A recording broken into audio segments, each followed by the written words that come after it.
வணக்கம் பக்தர்களே. இன்றைக்கு நாம் ஒரு அரிய ஆன்மீக ரகசியத்தைப் பற்றி தெரிந்து கொள்ளப் போகிறோம். அது என்னவென்றால், முருகன் பக்தர்கள் ஏன் வெற்றிலை தீபம் ஏற்றி வழிபட வேண்டும்? அதனால் என்ன பலன்? வெற்றிலை என்பது ஒரு புனித இலை. இதற்கு ஆயுர்வேதத்தில் மருத்துவ சக்தியும் உண்டு, ஆன்மீகத்தில் தெய்வீக சக்தியும் உண்டு. அதனால்தான் முருகனுக்கு மிகவும் பிடித்ததாக கருதப்படுகிறது.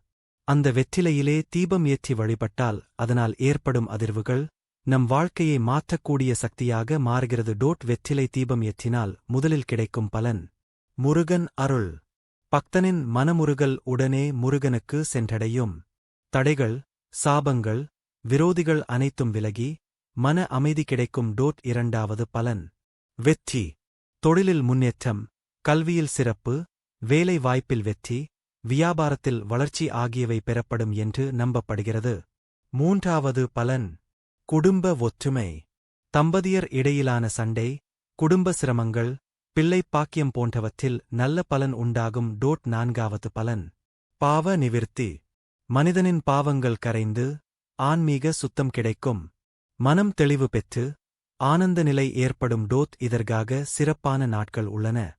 குறிப்பாக செவ்வாய்க்கிழமையும் கந்த சஷ்டி நாட்களிலும் முருகன் முன் வெற்றிலை தீபம் ஏற்றினால் பல மடங்கு பலன் கிடைக்கும்.